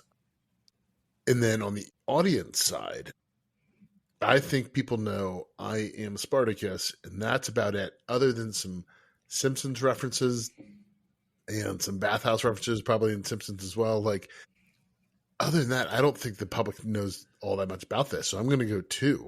I'm going to go 5.5 for Legacy on this. You had to Easy throw enough. off the whole numbers and the average. Yeah. It's a 6.5 between the three of us. Nice round number, though. Now, impact and significance. The initial 5 years that we discounted a second ago from 1960 to 1965. What is the impact and significance shared among the same two groups? The industry and the general audience, 5 and 5 points apiece for a total of 10. Dad, would you like to start here? Yes. The public, I'm going to start with, and that is a 5 because it was the top grossing film of the year. People loved going and seeing it. Domestically, yes. I'm at a 5. The industry, I was going to go with a 3.5 originally because it was never nominated for Best Picture at the time. It was very few, 4 or 5 Academy nominations. But then again, I thought about it. This led to Kubrick moving to England. This led to him doing Lolita and then Dr. Strangelove, all within that 5-year period. And so I'm going to give it a point or a little half a point up for that. This did not propel too many other people into stardom. I found it interesting that Tony Curtis, only 2 years after Some Like It Hot, One is a starring role of this film. He wasn't a starring role, though. He's As kind a of like co-starring. It was listed as co-starring.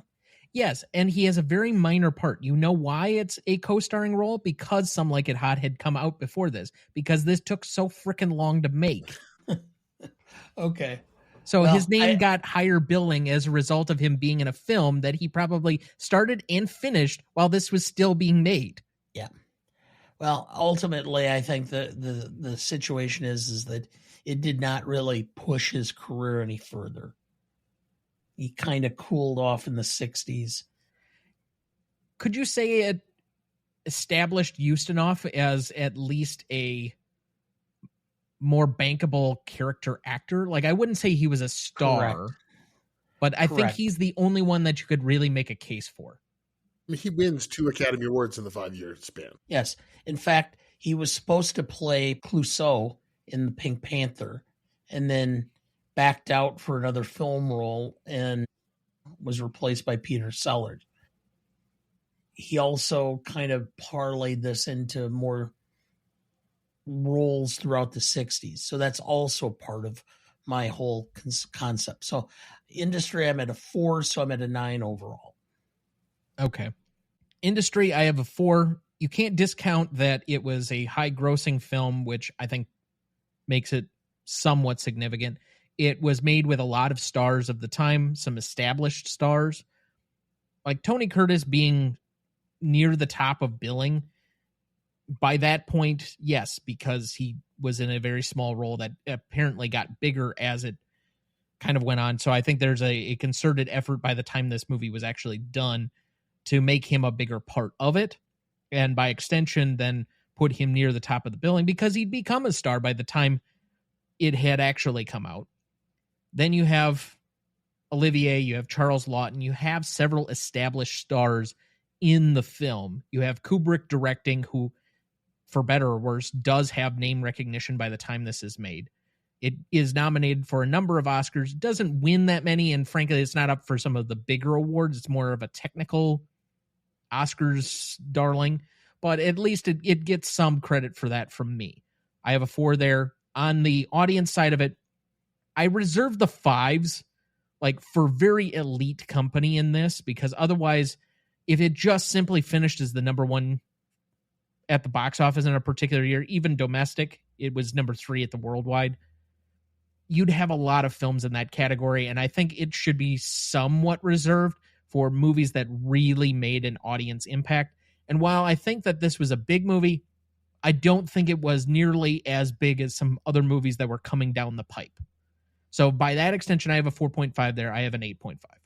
I think this is an interesting one to do this with because I'm going to lean on one fact that neither of you mentioned, but JFK went to the premiere of this film and kind of essentially crossed the picket line in some way. You know, you made it more accepting to deal with Hollywood blacklist, screenwriters, actors, all of that.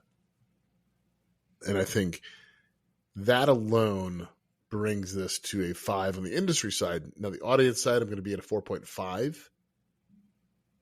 because made a ton of money. I think the audience for the next 5 years, you know, Ustinov wins a second Oscar a couple years later. You know, Tony Curtis, this is kind of the peak of his time. And then Kirk Douglas, kind of the peak of his time too. So everyone's at their peak, except for Kubrick, who obviously was not. And I don't think Olivier was, but Olivier just shows up and he's gonna give you the same level of professionalism and class he always does. But yeah, so I'm gonna be at 9.5. I think there's enough evidence there to suggest a really high 5-year, and then it really tapers off in the 60. So Ustinov won 2 supporting actor awards for Spartacus and Top Copy, but he also was nominated in another category, not as an actor. I wouldn't assume a writer. You would be wrong. Original screenplay for Hot Millions in 1968. I don't even know the film. I'm not familiar with it either, but Yeah. Just an interesting tidbit while I'm looking stuff up here. But regardless, it is a 9 average between the 3 of us. Let's move to novelty. This is a measure of the originality on one half of the category and the execution of the film. Normally, when we talk about originality, it has to do with the subject material, maybe some other tangential things having to do with the film. But overall, we have that on one side. And then how well the movie is executed, kind of its quality on the other side. 5 and 5 points apiece for a total of 10. Peterson, would you like to begin the category? Sure. So I think this is a really interesting one because I believe the execution of this is very high. This is just a beautifully made film in every regard, whether it's the cinematography, editing, I think the score, we didn't talk about the production design or opening credits by Saul Bass. So I think I'm at a 4.5 for the execution. And then novelties where it gets a little tricky because I think this is a very basic film, but it is infused with enough of the politics of the late 1950s that does give it a little leg up there. So I can say novelties at a 2.5. So that gives you a 7. Okay, the execution was good. I never understood how we've equated epic film to really long. Okay, you could have cut, I know they added back 28 minutes for some scenes, but you could have easily cut 30 to 40 minutes of some of this that just is pointless.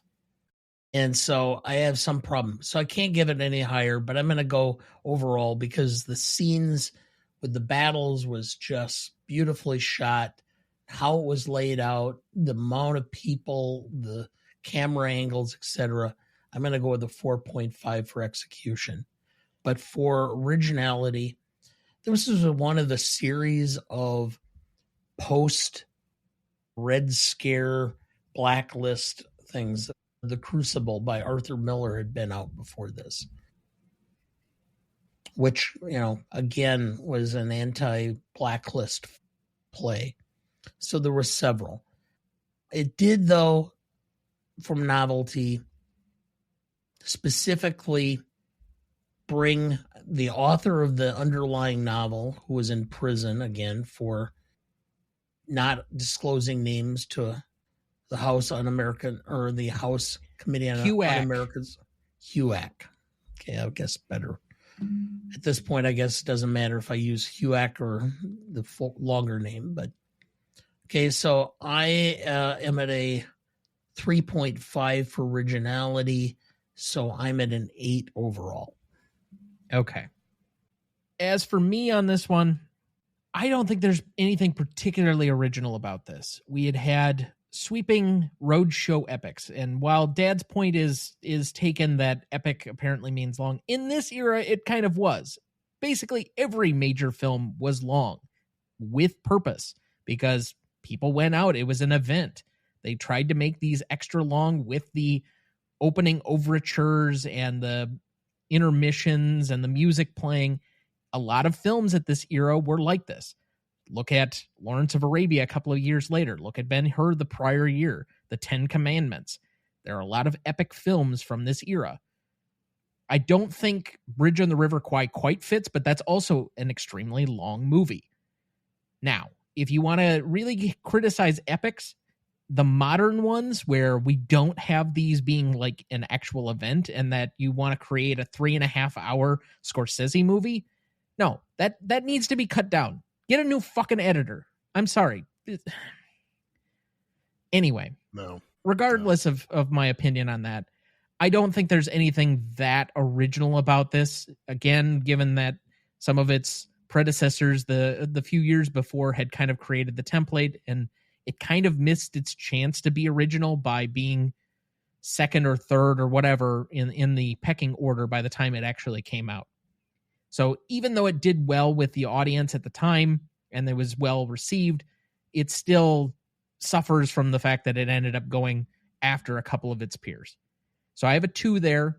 On the execution side of things, I have a 4, only from the standpoint is that there are some technical aspects to it. We talked about the fire pyres or whatever that just kind of rolled over people, and it didn't really look great or realistic.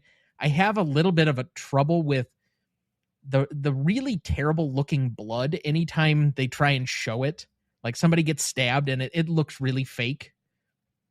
I don't know. It looks like 60s blood for whatever it's worth. I saw it in 4K, so it was even worse. And there's a part of this where it just feels like Kirk Douglas is not acting to me. So I'm going to give it a 4 there. I have a 6. So that means it averages out to a 7. Let's move to classicness. This is a measure of how well the movie has aged or not. It is a very nuanced category, and so the person who lives in the most nuance, Dad, would you like to lead here? We start with a 6. The ultimate category is how well it speaks to today. We have a group of politicians, one of whom is willing to manipulate events to gain power and control over a broad area and to have homage paid to him on a regular basis. We have another politician who's wise but old and gets forced out of position because in part his age and his inability to control events on a battlefield. And he trusts poor advisors. Yeah. All right. And so we ultimately have a hero who is deposed and destroyed. In part, these are foreign people who are living in their country and who are being manipulated for political and for financial gain by the masses of people with wealth and power in the country. This could be an epic that tells the story at almost several hundred times over the course of American history, and unfortunately, yet today. It's not a perfect classicness, but it's as darn close as I can think of right now without it being an an epic one, a film that, defies time. So I'm going to go with a 9. Okay. I'm going to go a -2 from our baseline for Kirk Douglas and his antics alone and his difficulty on set and firing multiple people and getting into just general unpleasantness. And that's not even to go into all of the other rumors and surrounding things about Kirk Douglas. But yes, I give it a point up for Dalton Trumbo. I give it a point up for the general applicability towards civil rights that you could say that this applied to as we were starting to really heat up the civil rights movement, because you could say oppression and civil disobedience and the rest of this could be mirrored within the film. And I think that there's at least a +1 for the timelessness of the film. So I ultimately came down at a 7. I didn't quite apply it on the same lived in moment that Dad did, but I can see where he goes with it. Yeah, so I think the thematic material of this is aged incredibly well. 65 years removed, we're bound to repeat some of the same mistakes throughout history. We always do. And I think this is one of those movies that latches on to greed and power and how those things are all corrupting in some way.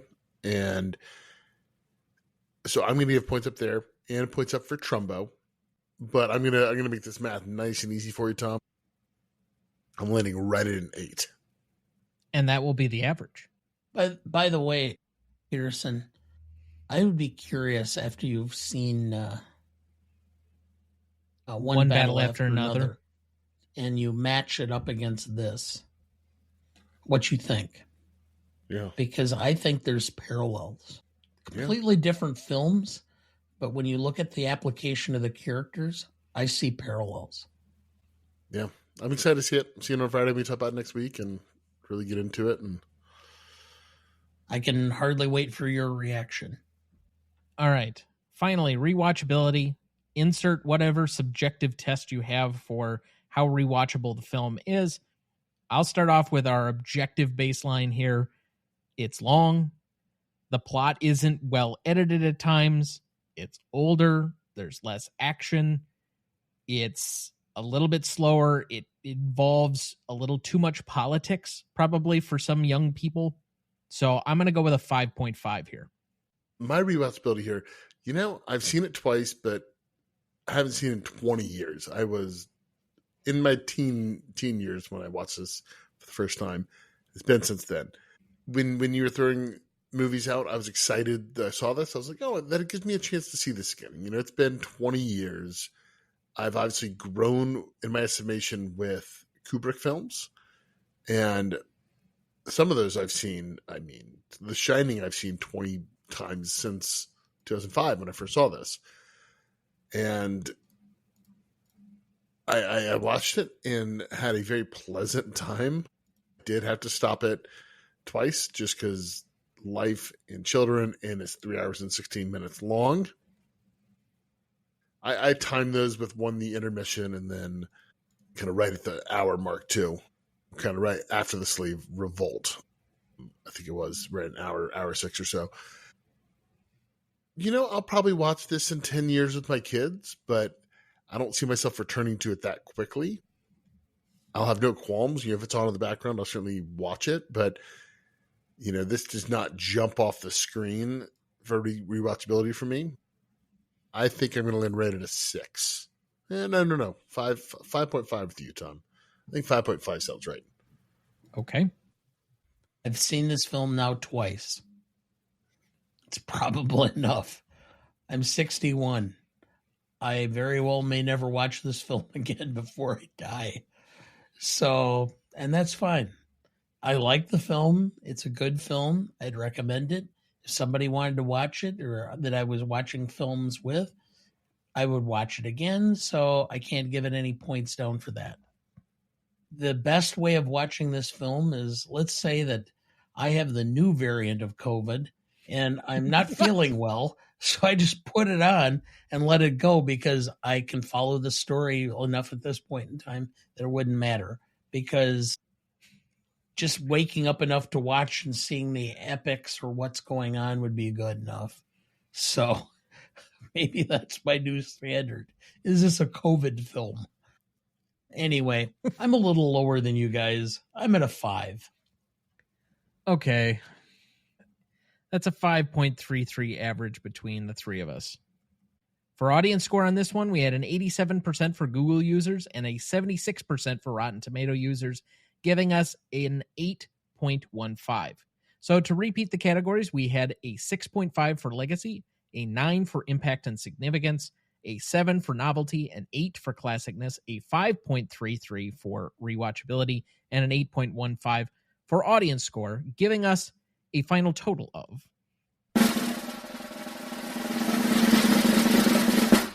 43.98, and currently placing it on our list at number 173 between Top Gun and Avatar. I was about to say 172. Top Gun and Avatar? Yep. Okay. I like this more than Top Gun. I like Avatar more than this. Okay. I'm in the reverse. I like this more than both of those.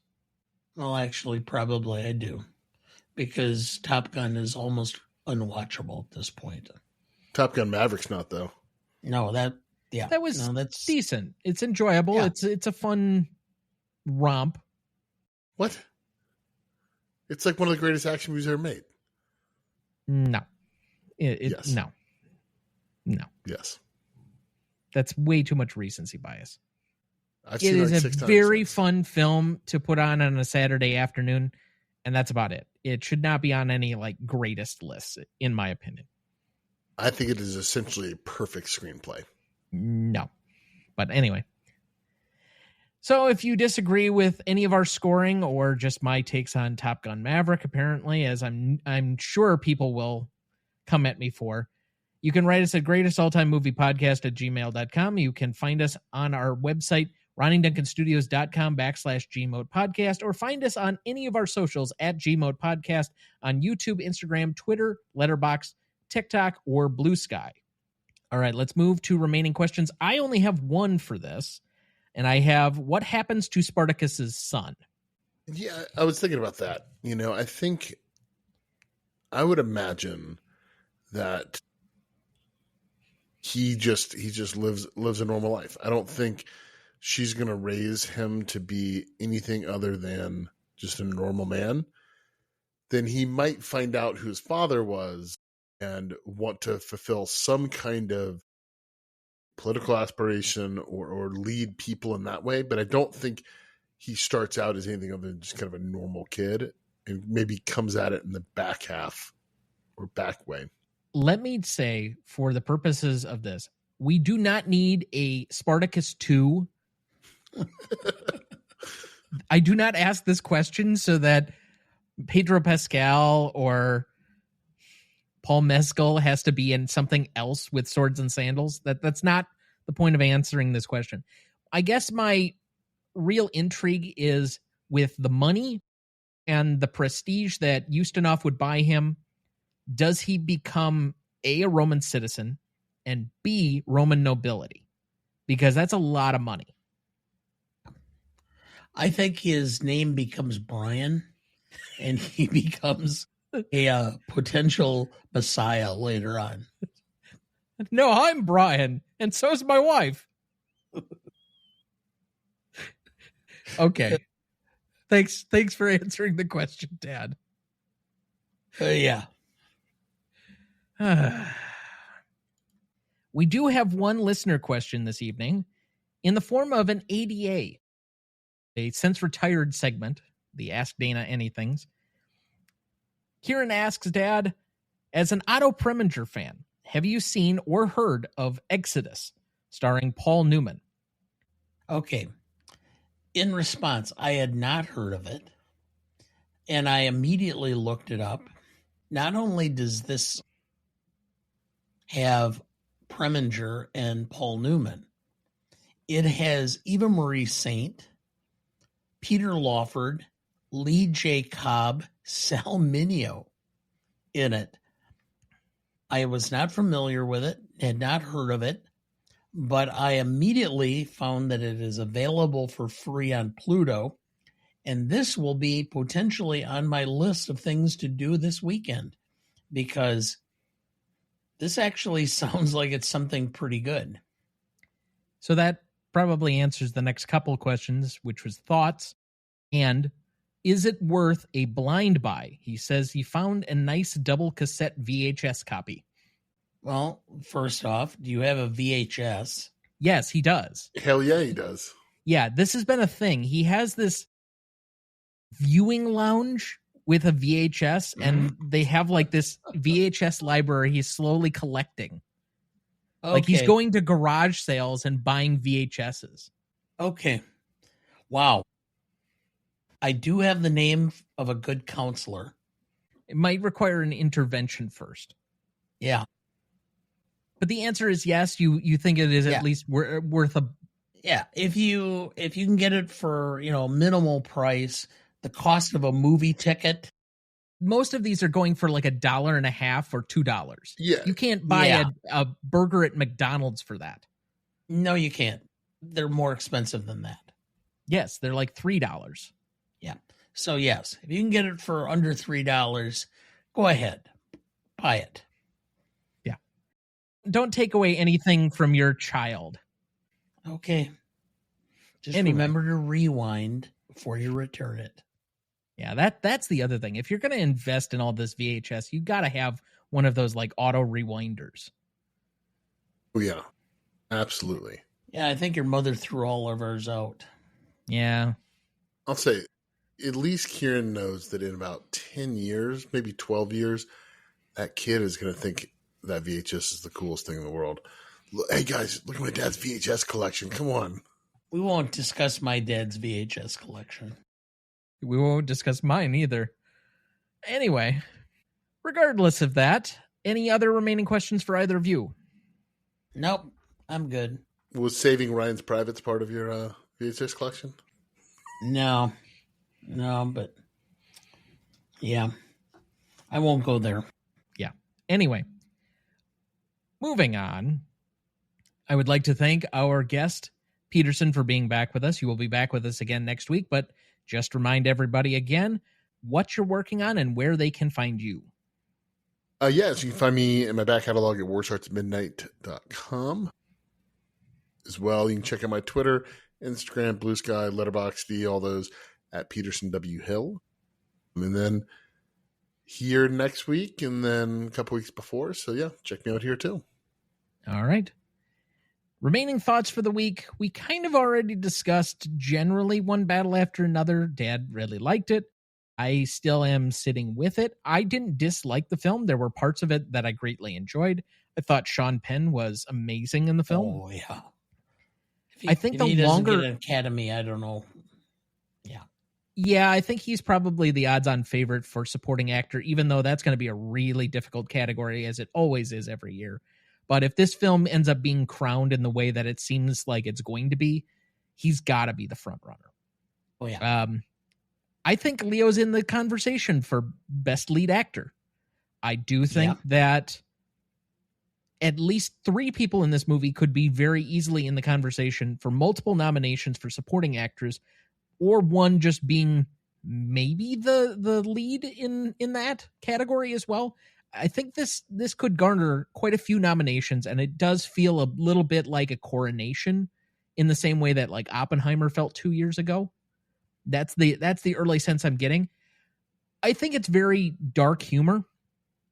I think the longer I sit with it, the more I appreciate Leo's performance.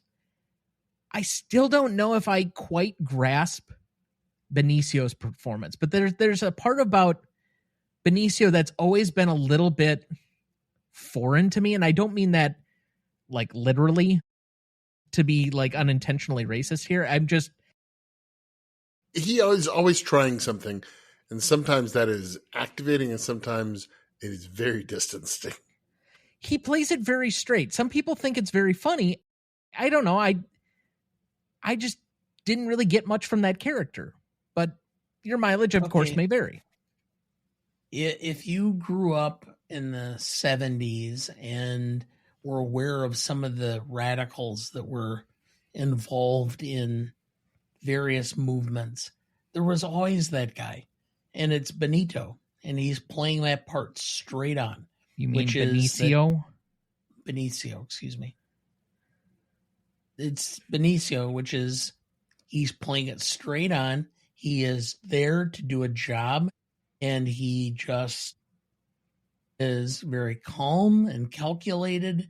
Nothing ruffles him. He just goes one step at a time and does what he's supposed to. In this particular case, he's helping immigrants, across the border. Could point to several characters from the 60s that were similar of ilk and origin. Okay, I was the only person in my entire theater who was laughing throughout the movie, except for one line. Do you have any idea what the line might have been that got the other old people in my 3 p.m. on a Friday afternoon showing to laugh? No, I don't. Mind you, these are all like Madison level liberals, so yeah, that might be part of it, but Semen Demon. Okay, yeah. All right. Also, is there anybody that's better at playing cisgendered white man of privilege than Tony Goldwyn? Yeah. He's great at it. And that guy's been riding that since Ghost. And the thing is, Tony Goldwyn is like one of the biggest liberals on the face of the planet. Yeah, but you know what? If I was somebody and I was casting the Pete Hegseth movie, you ask Tony Goldwyn to buff up a little bit, and he's a perfect Pete Hegseth. Yeah, I'm sure he could do some pull-ups for you right now. Yeah. Oh, yeah. He's too thin to be Hegseth. He's very in shape, obviously, but he's broader shouldered. He's a big guy. Yeah. Can't have any fat generals with beards. Hell no. Because, of course, the commander-in-chief that guy's got a 8-pack. He's looking amazing in the mirror. Hey, he's using a med bed, and he's going to be just fine. Anyway, a couple of other notes to specify here, just some other work that you can pay attention to. Of course, we mentioned it earlier in this episode, but our episode of the 82 Revisionist Almanac just came out last Friday when this is releasing. So go check us out there on Andrew's feed. You can also find my work on the newest episode of I've Seen That One with Clarissa Beckstead, her new podcast. I discussed 12 Angry Men with her and Sarah Shea. That should be coming out here shortly. I'm not sure the exact release date, but if it hasn't come out already, it will be very soon. So otherwise, we have some exciting things coming up. I started working on, let's say I went down a rabbit hole this afternoon and started working on the season 8 scheduling and compiling the list of things to put together, because we're going to do a live show at the end of the season, which is basically us just recording how we normally go through the scheduling. Yeah, which is me reading a very long list of films to Dana and saying, okay, 1 out of 5, what's your preference on this film? And then him giving a rating. I'm not saying that we need a foil to that, but it might be funny to have random people pop into the live feed and basically harass Dana about him giving 4s or 5s to things that are like really old and stuff that only interests him, and giving like 1 to Speed. Wait, season 8, is that 26? 2027. 27, okay. Yeah. Okay. Yeah, we're in season 6 right now. Got it. Okay. Yeah. Yeah, we've been going for quite a while. There are certain films that, we go through the list and I go, I don't even need to, give it a 1 or 2. I just go, ugh. There are a few films, I will admit, that I've already slotted onto the schedule, either due to promises that I've originally made, such as we did promise our super fan from Australia that we would do The Castle, which is currently scheduled for our, I think it's like March 31st recording, and it'll be coming out on like April 6th or 7th of 2027. She had requested that one like 3 years ago, and I told her we would do it. So that's been slotted. I also made an executive decision. Any film that has an anniversary during that year that was also on the Cinema Legacy poll list that we have not yet covered got automatic entry onto the list. Okay. I figured that was only fair. Sure. So that still leaves us like a good 30-some slots, and then we have a pool of films to select from our revisits list that would be fun as well. But I want to say I have like 65 films for you to rate 1 through 5. Okay. On your interest level and such, and then we'll see how that kind of like slots out. In the category of don't look at how the sausage is made. I don't know. If you want to watch the video of us doing this. I think to some people it might be interesting. I think to other people it might be completely boring, but I think some people will find it hilarious because usually I don't diss a film by just saying no. I usually make some snide comment. Whatever. It has more to do with you. I just offer you a list of films. I'm aware. Sometimes there are ones that I will personally put back on the list or make sure that they're rated higher, but that's like I use 1 or 2 vetoes regularly, and that's about it. I know. There's several films that are on the list that I kind of go, I don't want to watch this again or I want to watch it to begin with, but everybody else will. All right, fine. We'll put it on the list. Well, there are a couple of 1982 films that made the automatic entries that I know that you didn't particularly care for, but please do not tell me Fast Times is on the list. No, I am not covering Fast Times. I emailed Andrew and said you cannot remove my snark comments about that film. Yeah. So I think that's it for us this week. Thank you for listening. You're tearing me apart! Next week, for our 283rd episode, we welcome back Peterson W. Hill to discuss Rebel Without a Cause from 1955, celebrating its 70th anniversary. Directed by Nicholas Ray, written by Stuart Stern and Irving Shulman. Cinematography by Ernest Haller. Music by Leonard Rosenman. Starring James Dean, Natalie Wood, Sal Mineo, and Jim Backus. You won't want to miss that one, so watch ahead of the show by searching the Real Good app to find where it's streaming for you. That's REELGOOD. Please like, follow, rate, and review, or whatever on whichever platform you have so that more can join in our fun. You can also email the show at RonnieDuncanStudios.com or at greatestaltimemoviepodcast@gmail.com, or find us on YouTube, Instagram, Twitter, Letterboxd, or TikTok at the handle @GModePodcast. The Greatest Movie of All Time is a production of Ronnie Duncan Studios. Our show is mixed, edited, and written by Thomas Duncan. Our music is thanks to Purple Planet Music. Our distributor is Captivate FM. Our technical provider is Riverside FM.